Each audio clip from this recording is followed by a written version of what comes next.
All the stories on our channel come from our subscribers and are recreated by us based on real events we've seen or experienced.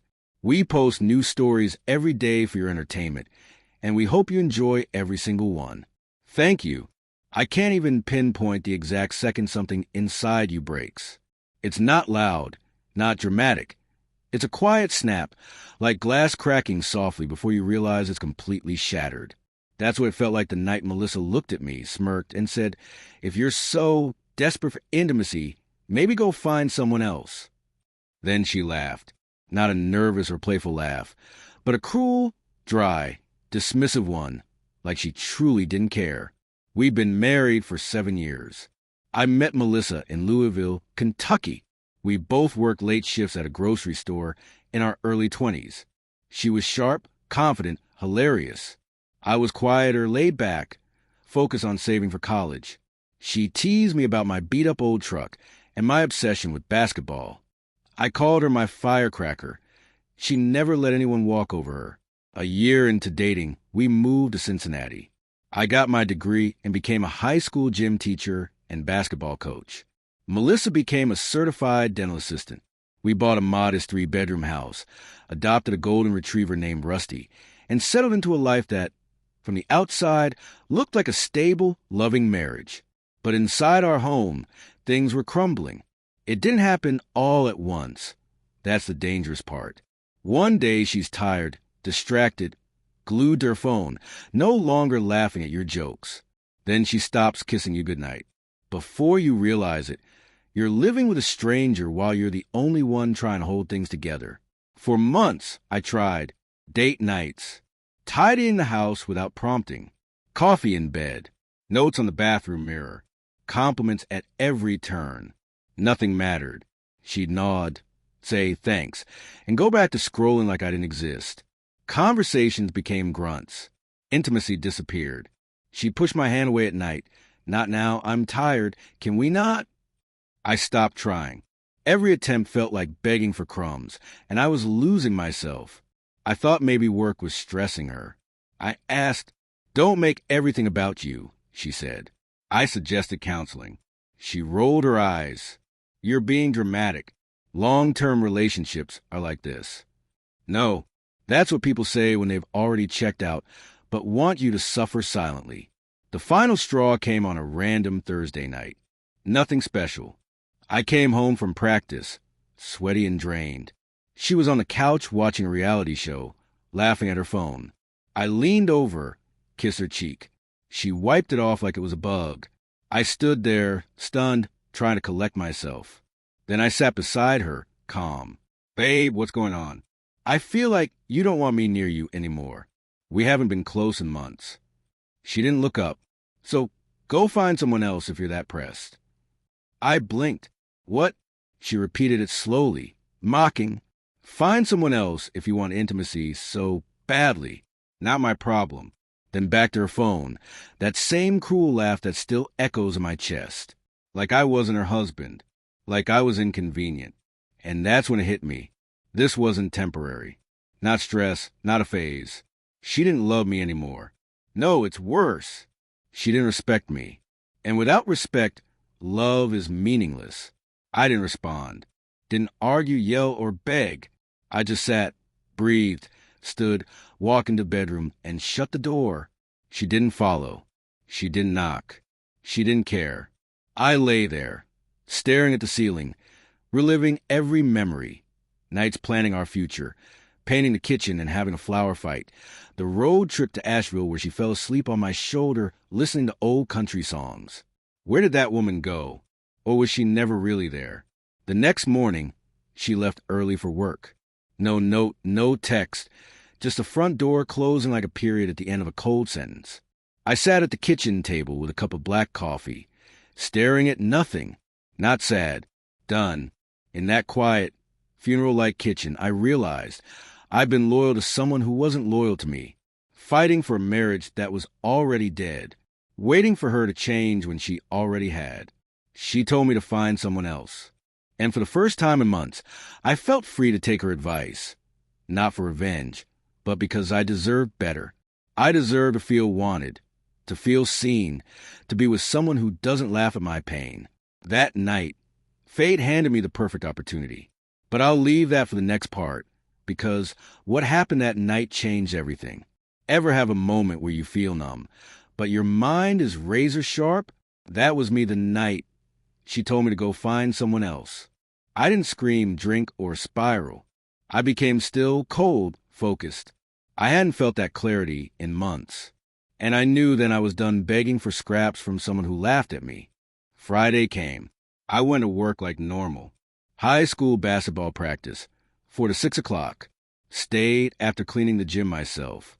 Melissa hadn't texted all day, not even how's your day. That used to bother me. Now, I didn't care. Actually, I hoped she ignored me. On my drive home, I passed a small bar I hadn't been to in years. The Rusty Anchor, off I-75 near Norwood. Quiet, old school, nothing fancy. I grabbed a bourbon neat, sat at the far end of the bar. Not 5 minutes in, a voice said, "Aaron." It was Carly, Melissa's best friend. I hadn't seen her properly in over a year. Blonde, sharp-tongued, quick-witted, no sugarcoating.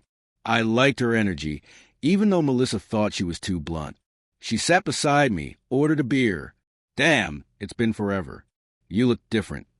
"Different how?" "Quieter, worn down," she said, pausing, then, "but somehow stronger." I laughed, humorless. She leaned in. Is Melissa still being cold as hell? Or has she finally started acting like a wife again? I blinked. Carly tilted her head. "Aaron, I've known Melissa since college. I know when she's cold and how she treats you. You're a good man. She's just... I don't know what's wrong with her anymore." Something inside me cracked. I took a sip of bourbon and stayed silent. She didn't press. Just sipped her beer like two old friends letting the world settle. Finally, I spoke. She told me last night to go find someone else if I wanted intimacy. Carly's eyes narrowed. She said that? I nodded. She paused 10 seconds. Wow. I knew she was drifting, but damn. The silence was heavy, thick with unspoken truth. We stayed another hour, talking about everything. Work, life, old laughs, game nights. Carly had seen it all. Eventually, she said, "You don't deserve what she's doing to you." I shrugged. Apparently, I deserve to go find someone else. She looked at me long. "Maybe you should." That hung in the air. I didn't go looking to cross any lines, but I didn't walk away either. We left the bar together. Cold, late, quiet. She smiled softly. "Want to come up for a bit?" I hesitated, then followed her. Her apartment was small, warm, clean, candles lit. She offered a drink. I declined. My head was spinning, not from alcohol, but from a shift inside me. The man who used to wait at home for a woman who didn't see him was gone. We sat on her couch. Her hand brushed mine. I didn't pull away.